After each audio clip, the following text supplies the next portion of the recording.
오늘 말씀 잊어버린 약속이라는 제목으로 여러분과 하나님의 음성을 깨닫고자 합니다.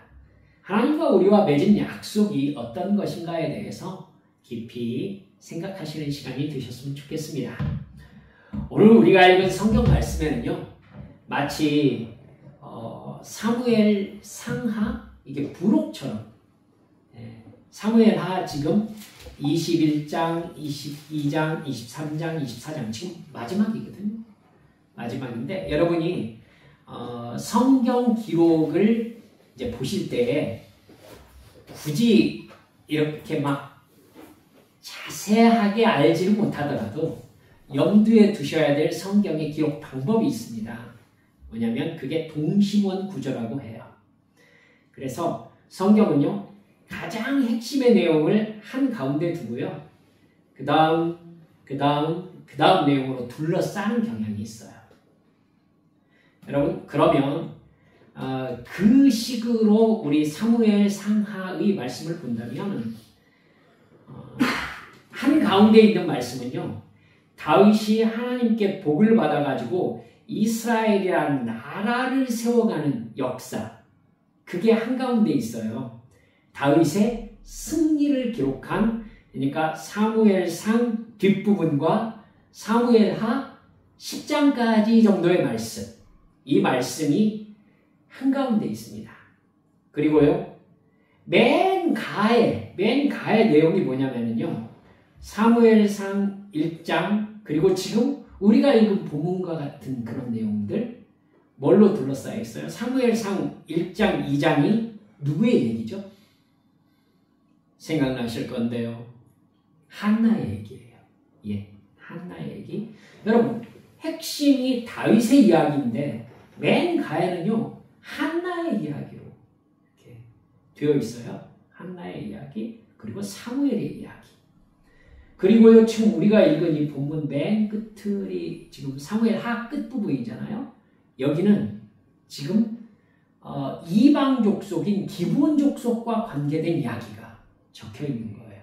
그러면요, 여러분이 어떻게 보시면 되냐면, 한나의 이야기와 기브온 족속의 이야기가 한 띠를 이루고 내용이 표현하고자 하는 것이 좀 비슷한 게 있을 수 있겠다라고 염두에 두시고 성경을 읽으시면, 그럼 그래서 이게 이 위치에 이렇게 있나 보다 하고 새로운 깨달음을 얻으실 수 있는 부분들이 좀 있습니다. 이러한 구조들이 성경 여러 곳에 나타나거든요. 물론 사무엘 상하의 개별적인 사건에도 이런 동심원 구조들을 발견할 수 있는 경우가 있어요. 그래서 여러분들이 그럼 이거에는 어떤 동심원 구조가 있을 것인가, 이렇게 하면서 성경을 볼 필요까지는 없지만 염두에 두시면은 성령님께서 이게 그래 라고 깨닫게 하시는 때가 있습니다. 여러분, 한나의 이야기에는요, 설명하지 않으신 하나님의 역사가 기록되어 있어요. 설명하지 않았으니까 읽어도 이유를 알 수가 없습니다. 그건 한나가 잉태하지 못했던 것이 하나님께서 그렇게 하셨다는 부분입니다. 여러분, 한나는 자기가 아들을 낳지 못하는 것을 저주받은 여인과 동격으로 자기를 취급했거든요. 여러분, 그러면서 한나가 계속 뭐라고 하느냐면, 하나님께서 나에게 아들을 주시지 않았다, 이 개념으로 접근을 해요. 또 사무엘서를 기록하고 있는 사람도 하나님께서 그에게 자식을 주시지 않았다라고 접근했고요. 그러면 여러분, 한나가 하나님께 자기의 고통을 말씀드리면서 아들을 주시면 제가 하나님 앞에 나실인으로 바쳐드리겠습니다 라는 약속을 하지 않고 그냥 살았다고 해봅시다. 그냥 그렇게 아들 없는 채로 살았더라면 당시의 기준으로서는요, 하나님의 저주받은 여인으로 그냥 살다 죽었을 여인인 겁니다. 그러면 여러분, 하나님께서 왜 한나를 그렇게 아이를 낳지 못하는, 마치 그렇게 저주받은 여인으로 살게 하셨는가? 라는 부분에 대해서 우리가 궁금증을 가질 수밖에 없잖아요. 이유를 근데 알 수 있습니까? 이유를 알 수가 없는 거예요. 하나님으로부터 한나의 고통이 왔어요. 근데 그 이유가 무엇인지 우리는 알 수가 없습니다. 만약에 사무엘이라는 아들을 주시기 위해서 하나님이 한나가 잉태하지 못하게 하셨다 이렇게 말하면 할 말은 없죠. 여러분, 역사에는 만일이 없으니까요. 성경은 한 겹만 파고들면 인간으로서는 전혀 알 수 없고 설명할 수도 없는 하나님의 뜻, 하나님의 자유로 가득합니다. 창세기 1장 1절이 무슨 말씀인지 기억하고 계시죠? 태초에 하나님이 천지를 창조하십니다. 여러분, 이 말씀은 폭탄이에요. 폭탄입니다. 이유도 없고 설명도 없어요. 그냥 하나님이 그렇게 하셨다는 거죠. 이걸 전제로 그냥 첫날부터 창조 이야기로 창세기가 쭉 진행됩니다. 태초에 하나님이 천지를 창조하셨다. 첫날에는 뭐 창조하셨느냐면 하면서 쭉 얘기해버려요. 여러분, 그래서 성경입니다. 하나님이 어떤 분이신지를 계시하는 책인 거예요. 그걸 우리 성도들은 자연스럽게 그냥 받아들여야 합니다. 성경에는 알 수 없는 하나님의 자유로 가득합니다.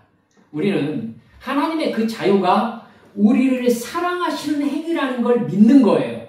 그게 여러분 믿음입니다. 아멘. 이게 중요해요. 하나님은 하나님의 일을 하시는데 이해할 수가 없어요. 그때 우리는 이 하나님의 자유에 대해서 어떤 태도를 취해야 된다? 이건 하나님께서 우리를 사랑하시는 행위다.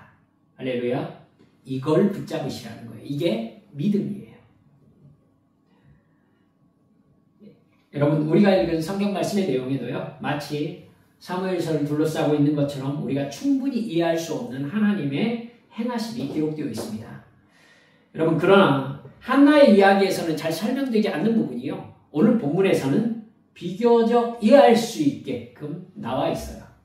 그래서 우리가 삶에서 내가 이것을 잊어버린 결과 이런 일이 일어났구나 라고 맺힌 부분을 풀 수 있는 영적인 비밀이 나타나 있는 부분이 오늘 성경 말씀입니다. 우리 성도들도 하나님이 어떤 분이신지 정확하게 알고 절대 해서는 안 되는 일이 있고 또 반드시 해야 될 일이 있다는 것을 정확하게 깨닫고 실천하시기를 주님의 이름으로 축원합니다. 오늘 본문 21장 1절을 보면 다윗의 시대에 해를 거듭하여 3년 기근이 있으므로 다윗이 여호와 앞에 간구했다 이렇게 기록되어 있습니다. 여러분, 사무엘하 뒷부분은 다윗의 통치 말기 이야기로 되어 있거든요. 그래서 성경 건축을 준비하는 다윗의 이야기가 많이 적혀 있는데, 근데 오늘 본문 21장은요, 분위기가 다윗의 통치 말기에 일어난 사건이 아닌 것 같은 느낌을 주고 있어요. 즉, 여러분, 성경 기자가요, 이 부분만 뽑아가지고 사무엘서 뒤에 배치를 한 겁니다. 하나님과의 관계에서 특별하게 강조하고 싶은 내용이라는 뜻이죠. 3년 동안 기근이 있었습니다. 이거 큰일입니다. 3년 기근, 흉년입니다. 성경 역사에서 기근은 비가 내리지 않고 땅에 거둘 것이 없는 것, 즉 흉년을 가리킵니다.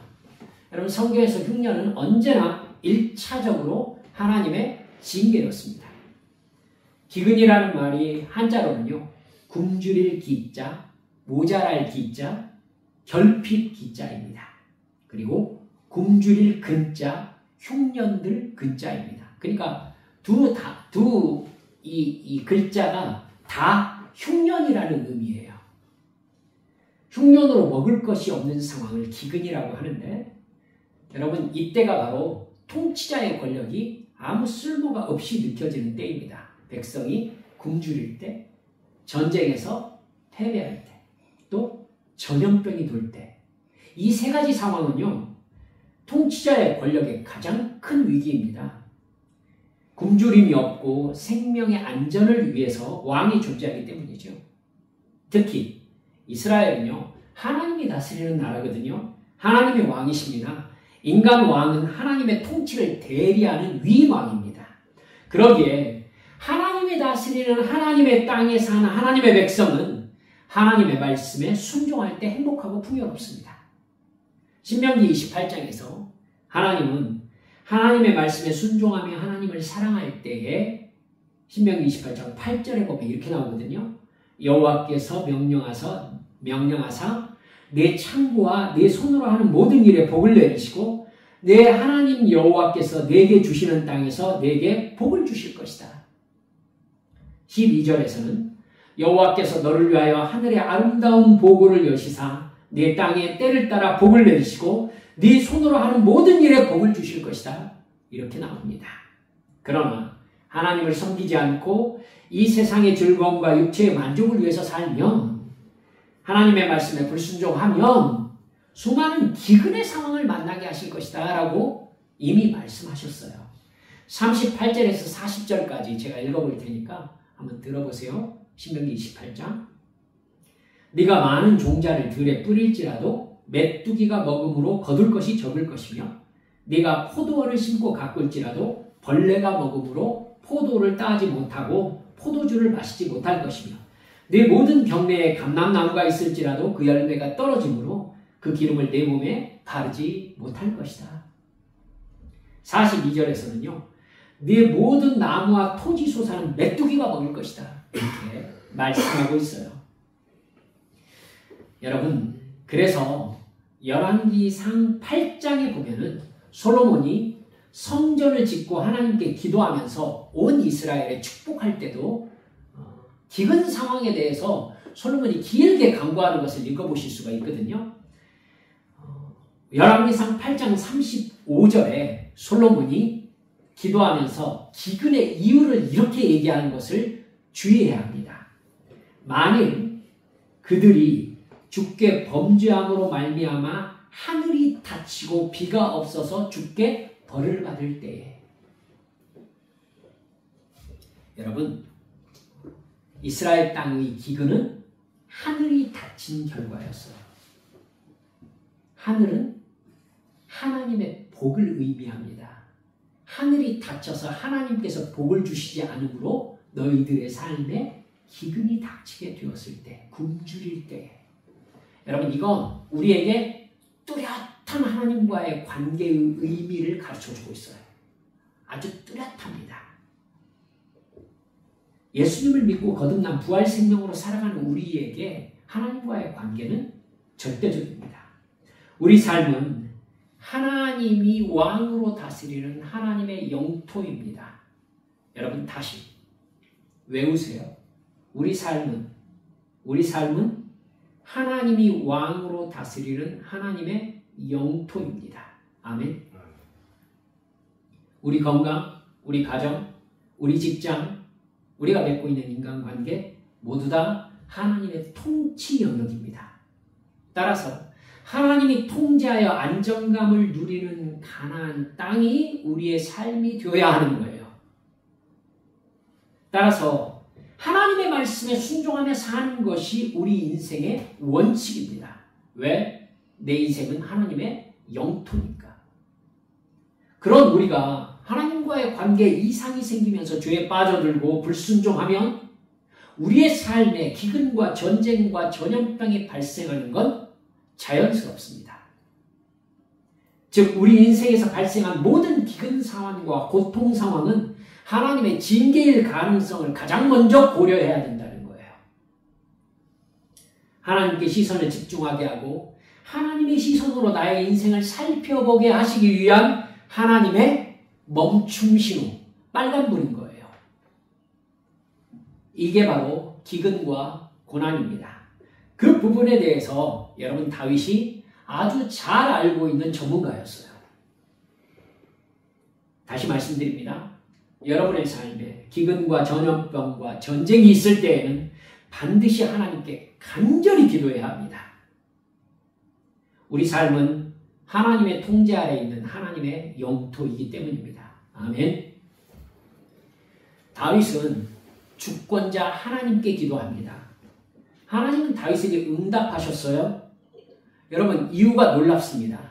사울과 피를 흘린 그의 집으로 말미암음이니 그가 기브온 사람을 죽였음이니라 이렇게 말씀하셨어요. 여러분, 다윗이 잘못한 게 아니었어요. 이스라엘 백성들이 잘못한 게 아니었다고요. 이건 사울의 죄 때문이다라고 하나님께서 딱 잘라서 말씀하고 계세요. 근데 그 죄가 뭐냐면은 기브온 사람들을 사울이 죽였기 때문이다. 이렇게 말씀하고 계시는 거예요. 여기 이런 경우가 있어요. 사울이 기브온 사람에게 잘못했는데 그 결과를 그 뒷세대인 다윗이 거두고 있는 거예요, 지금. 여러분, 기브온 사람들이 어떤 사람들인지 기억나세요? 여호수아 9장에 등장하는 사람들이거든요. 가나안 성이 기브온 성이 있어요. 민족으로는 헷 족속 사람들입니다. 그러니까 가나안 전체를 그냥 아모리 족속이라고도 얘기하고요. 가나안 족속이라고도 해요. 자세하게 나누면은 뭐 여부스 족속, 헷 족속, 뭐 6, 7 족속으로 이렇게 나누거든요. 그 중에 헷 족속에 속한 기브온 성 사람들이 기브온 족속들이라고 얘기하는 거예요. 이 사람들은 여호수아와 출애굽 2세대들이 요단강을 멈추게 하더니 마른 땅으로 건너고 여리고를 함성으로 무너뜨리고 점령했다는 소식을 듣고요. 공포에 사로잡힙니다. 그들은 자기들도 그 대상이 될 것이라고 생각합니다. 여러분, 기브온 성은요, 가나안 땅에서 상당히 유명한 성이었어요. 강한 성이었다고요. 사람들도 많았어요. 근데 이 기브온 성 사람들은요, 우리들은 이스라엘 백성들을 이길 수 없다라는 결론을 내립니다. 그래서 사신들을 보내서 여호수아와 이스라엘 장로들에게 화친을 청하거든요. 그때 어떻게 하냐면 자기들이 가나안 족속이 아닌 것처럼 꾸미려고, 즉 먼 나라 사람인 것처럼요, 해지고 찢어진 가죽 부대, 포도주 가죽 부대하고 낡아서 기운 신, 또 낡은 옷차림과 곰팡이가 난 떡을 준비합니다. 그래서 여호수아와 장로들을 속여요. 여호수아 9장 14절 15절에 이렇게 나옵니다. 무리가 그들의 양식을 취하고는 어떻게 할지를 여호와께 묻지 아니하고 여호수아가 곧 그들과 화친하여 그들을 살리리라는 조약을 맺고 회중 족장들이 그들에게 맹세하였더라. 그들의 행색이나 이런 증거물들을 보고요, 기브온 그 사신들하고, 그래, 그럼 우리가 너희들을 진멸시키지 않겠다. 헤렘 전쟁을 너희들과 벌이지 않겠다. 너희들을 살리겠다. 이렇게 여호와의 이름으로 맹세를 한 겁니다. 그러나 여러분, 기브온은요, 여리고에서 22km 떨어져 있고요, 예루살렘에서 남쪽으로 12km밖에 떨어져 있지 않았습니다. 당시 이스라엘 진영이었던 길갈에서는 40km 정도 떨어져 있었습니다. 그러니까 여호수아하고 기껏해야 40km 떨어진 곳이었던 거예요. 물론 이스라엘 사람들이 사흘 후에 기브온성 사람들한테 속았다는 것을 알았습니다. 하지만 여호수아 9장 18절에 보면 이렇게 나와요. 들어보세요. 그러나 회중 족장들이 이스라엘의 하나님 여호와의 이름으로 그들에게 맹세하였기 때문에 이스라엘 자손이 그들을 치지 못했다. 19절 20절에는요, 더 자세히 나옵니다. 모든 족장이 온 회중에게 이르되 우리가 이스라엘 하나님 여호와로 그들에게 맹세하였은즉 이제 그들을 건드리지 못하리라. 우리가 그들에게 맹세한 맹약으로 말미암아 진노가 우리에게 임할까 하노니. 무슨 뜻인지 알겠죠? 무슨 상황인지. 여호와 하나님의 이름으로 기브온성 사람들을 살릴 것이라고 맹세하였으니 그 맹세가 깨지면 오히려 하나님의 진노가 이스라엘에게 임한다라는 인식을 확실히 가지고 있었던 거예요. 하나님과 약속인 거예요. 그래서 기브온 사람들은 가나안을 진멸하라는 하나님의 명령에서 제외되었어요. 하지만 여러분, 그들이 이스라엘 백성들을 속였으니까 이스라엘의 종 신분이 될 것이다 하면서 나무를 패는 자가 되었다라고 성경에 나옵니다. 여러분, 그러니까 이스라엘의 종 신분으로서 그들이 진멸 전쟁에서 벗어나 생명을 얻은 것입니다. 건진 거죠. 근데 오늘 본문 2절에 심각한 상황이 언급되는 거예요. 이제 이해가 가실 거예요. 다윗의 전대왕 사울이 이스라엘과 유다 백성들을 사랑한 나머지 기브온 족속들을 다 진멸하려고 했다는 겁니다. 5절 보니까 사울 왕이 기브온 족속을 학살했다 이렇게 나옵니다. 학살이라고 하면 여러분 한두 사람을 죽인 게 아니죠. 사울은 기브온 족속을 진멸하려고 수많은 기브온 사람들을 그야말로 학살한 것입니다. 여러분 그 일 때문에 이스라엘에 3년간 기근이라면 여러분 비가 오지 않은 거예요. 3년간. 다윗 왕이 이 사실을 하나님으로부터 통보받습니다.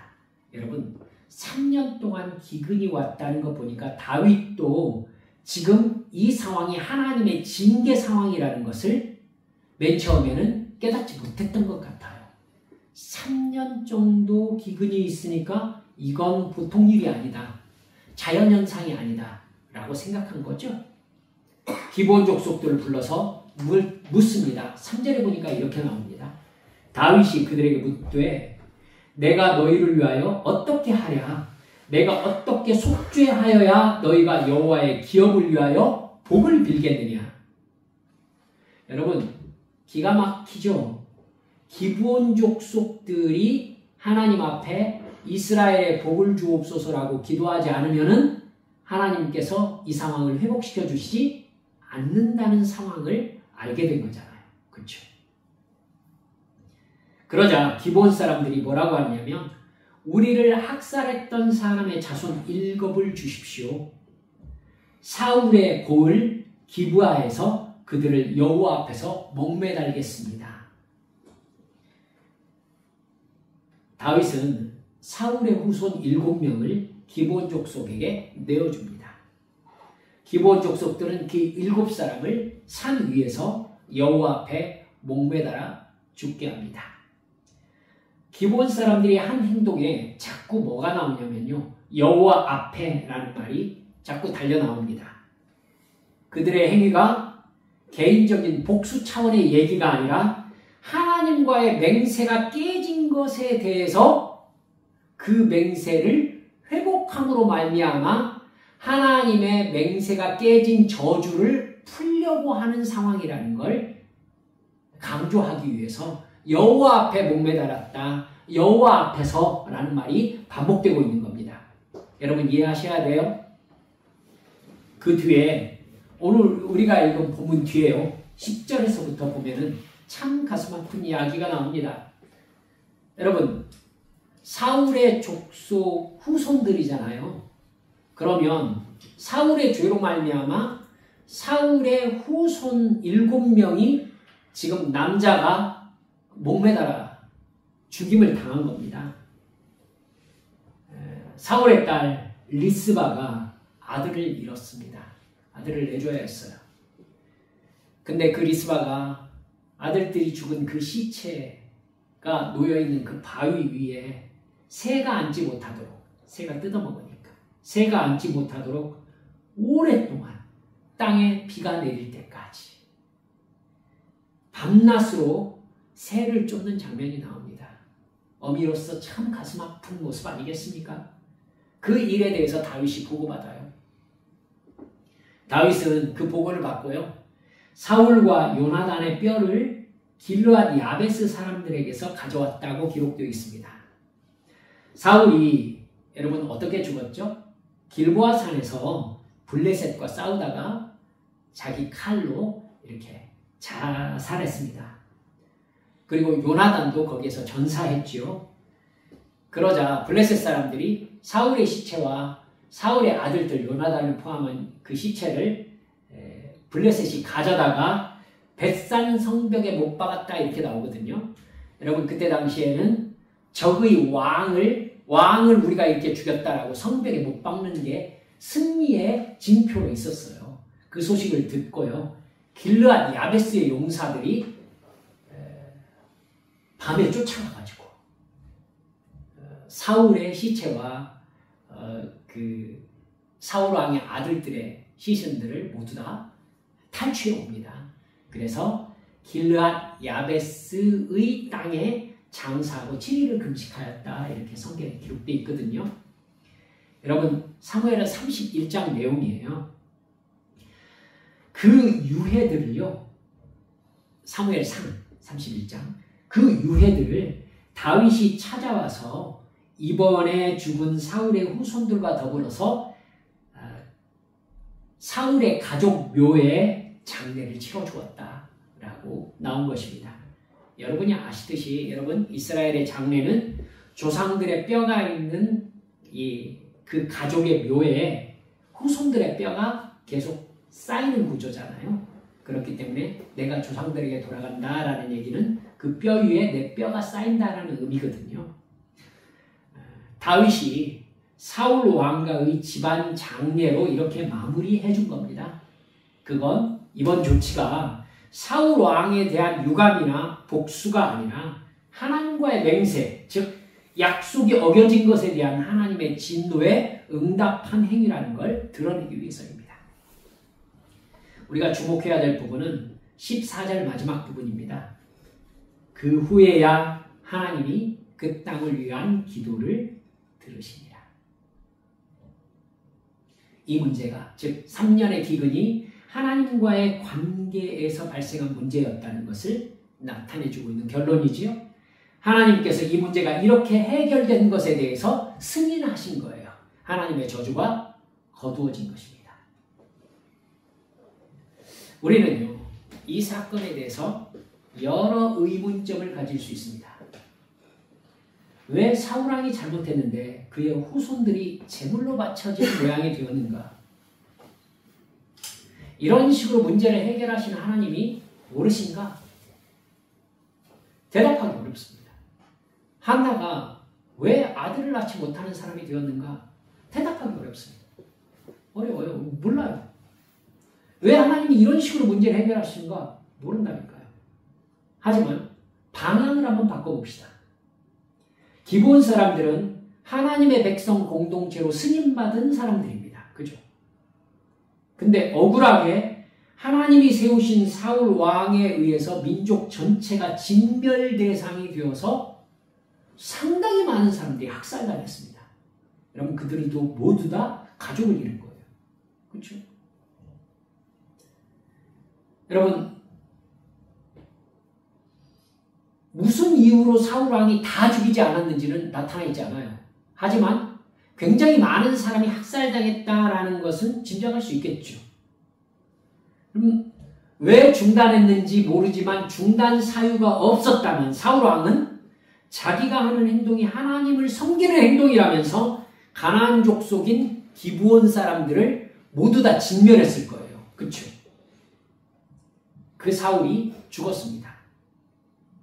그러면 그 사울에 의해서 가족과 친척과 친구들을 잃은 기브온 족속의 원한은 어떻게 해야 합니까? 누가 풀어주죠?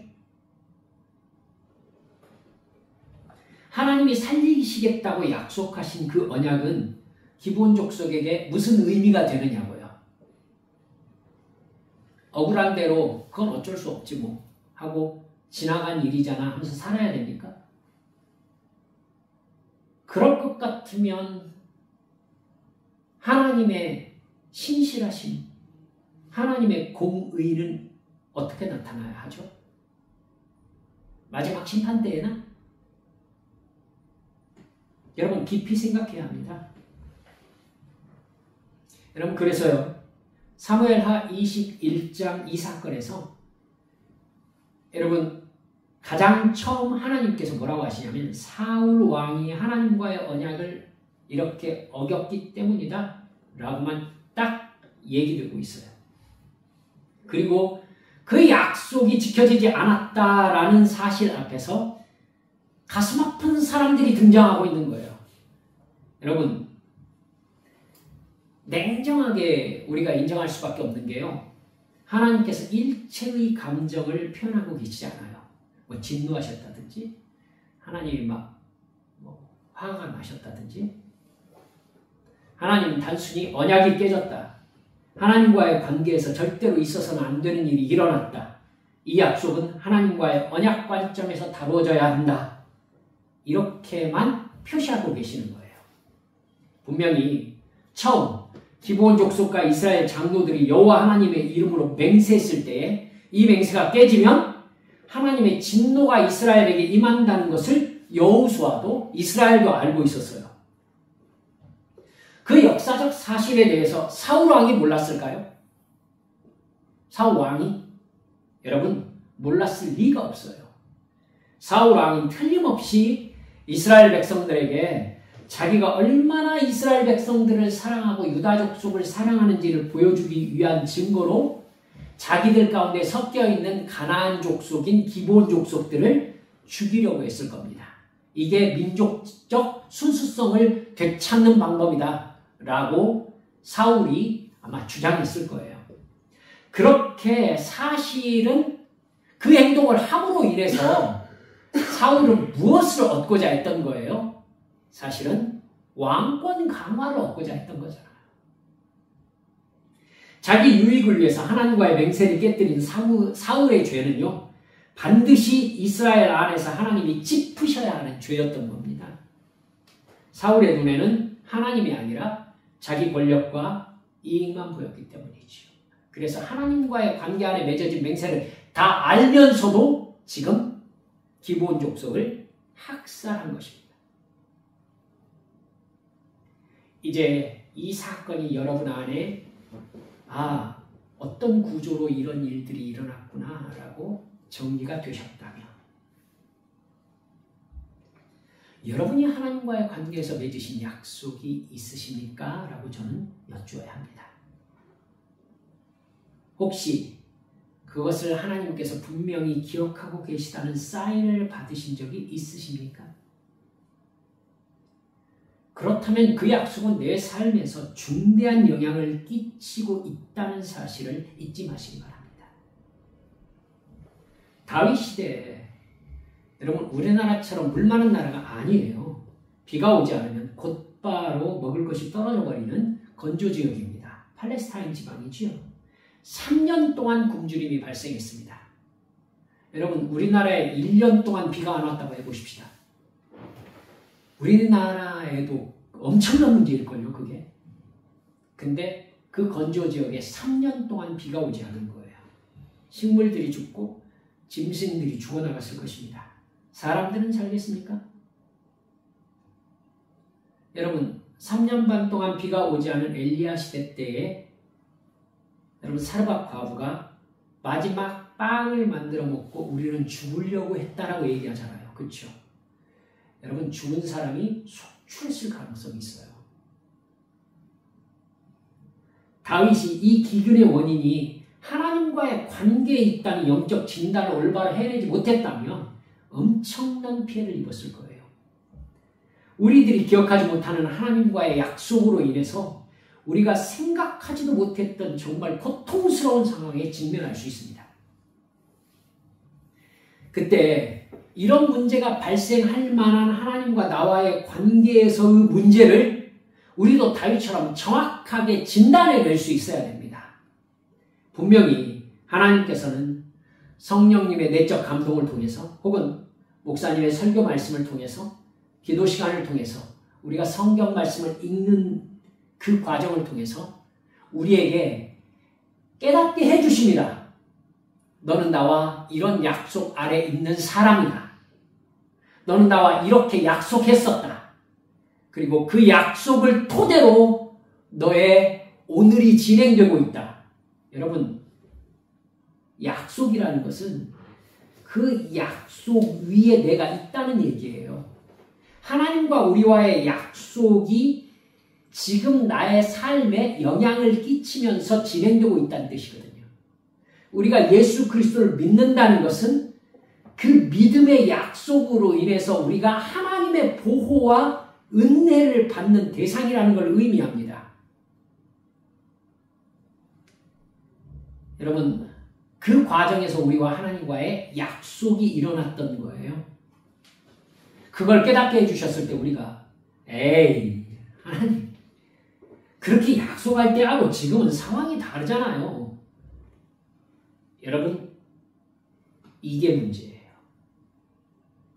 그 사람은 지금 하나님을 생각해요? 상황을 생각해요? 그러니까 상황이 엉망이 되어가는 겁니다. 그렇게 하나님께 말씀드리면요, 하나님은 어떻게 판단하신다고요? 하나님과의 약속이 깨졌다. 그러면 하나님은 성경에서 가장 중요하게 나타내시는 당신의 성품이 뭐냐면, 따라서 할까요? 약속의 하나님. 예, 우리가 천국에 이르기까지 하나님의 모든 말씀은 약속으로 존재합니다. 그렇기 때문에 우리가 약속을 지키느냐에 따라서 하나님이 나에게 누구시냐가 결정되는 거예요. 여러분, 그렇기 때문에 우리가 하나님과의 관계에서 약속이 깨졌을 때 하나님은 그 약속 깨짐에 대해서 당신이 조치를 취하셔야 되는 거예요. 그래야 하나님이신 거예요. 변함없으신 진리 하나님이시니까. 그렇죠? 여러분, 아브라함과 하나님이 약속을 정할 때 어떤 일이 벌어졌죠? 여러분, 짐승들을 반절 쪼개놓고요, 하나님 벌려놓으라고 하셨어요. 그리고 그 사이로 여호와의 불이 지나갔습니다. 이게 하나님과의 약속의 의미예요. 짐승을 쪼개놓고 여호와의 불이 지나갔다는 얘기는 아브라함과 여호와가 그 쪼긴 짐승 사이로 지나갔다는 의미예요. 그러면 이 약속이 깨지면 어떻게 된다는 의미죠?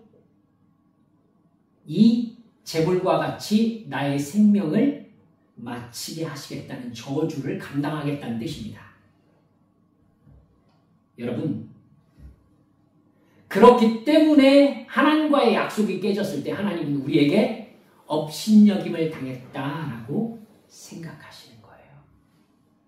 다윗이 밧세바와 우리아와의 일이 발생했을 때 하나님께서 다윗에게 집중적으로 말씀하셨던 게 무엇이었느냐면은 네가 나를 업신여겼다였습니다. 네가 나를 업신여겼다. 업신여겼다의 뜻을 말씀드렸죠. 없는 것처럼 여겼다. 없는 것처럼 여겼다. 여러분, 이러면 생각지도 못할 상황이 펼쳐질 가능성이 있습니다.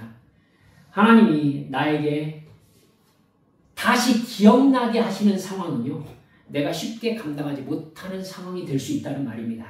여러분, 다윗이 기브온 족속들과의 언약이 깨졌기 때문이다 라고 하나님께서 다윗에게 말씀하셨을 때는 이미 기근이 몇 년째였어요? 3년째였습니다. 감당하지 못할 상황이었던 거예요. 여러분, 그러면 우리가 이 말씀을 통해서 무엇을 붙잡아야 되겠습니까? 하나님께서 다시 생각나게 하시기 이전에 우리는 그 약속 안에 있어야 한다는 것입니다. 할렐루야. 네. 여기 서 있는 목사는 하나님께서 다시 언약을 기억나게 하셨을 상황에 대해서 알지 못합니다. 그거에 대해서 이러쿵저러쿵 제가 여러분께 말을 못해요. 하지만 결론은 간단합니다. 약속을 지키십시오. 그러면 여러분의 삶에서 맺힌 문제가 풀립니다. 풀립니다. 하나님의 약속을 지켜야 되는 상황이다라고 하나님께서 깨닫게 하셨을 때는 여러분의 삶에서 맺힌 문제가 발견되었을 가능성이 있어요. 그리고 그것을 내가 어떻게 해결해야 되는지 알지 못하는 상황일 수 있어요. 그리고 그 문제를 굳이 해결하려고 마음먹으면은 이거 큰일이 벌어질 수 있다라고 생각될 수도 있습니다. 그때 여러분, 하나님과 내가 무슨 약속을 했더라를 성령의 감동하심을 구하면서 반드시 구하셔야 합니다. 깨닫지 못하시겠거든 금식하십시오. 금식하세요. 이건 내가 죽을 것 같다라는 금식의 고통을 충분히 감내할 만한 가치가 있습니다. 금식하세요. 하나님 가르쳐 주십시오. 제가 조치를 취하겠습니다. 주님, 제가 어떤 약속을 잊었습니까? 주님, 가르쳐 주십시오. 이 맺혀진 문제 당신께서 풀지 않으면 풀리지 않는다는 걸 저는 알았습니다. 가르쳐 주십시오. 여러분, 그 문제 풀어야 합니다. 그 후에야 하나님께서 어떻게 하셨다? 기도를 들으십니다. 그 후에야 기도를 들으시냐. 이게 저는 이 성경을 보면서요, 몸에 여러 번 소름이 끼쳤었어요. 그렇습니다. 이렇게 명백하게 하나님께서 말씀하고 계세요. 근데 이거에 대해서 해결하려고 하지 않아요. 해결하려고 하지 않아요. 약속을 이행하려고 하지 않아요. 그러면은 약속보다 훨씬 심한 희생을 치르게 됩니다. 하나님은 약속의 하나님이시기 때문에 약속을 절대 변하지 않으십니다. 변하지 않으세요. 약화시키지 않으신다고요. 여러분, 다시 여러분께 말씀드리고 싶습니다. 내가 하나님의 자녀인 이상 내 상황은 하나님의 영토다. 할렐루야. 내가 하나님의 자녀인 이상 나의 삶은 하나님의 영토다. 하나님의 통치 영역이다.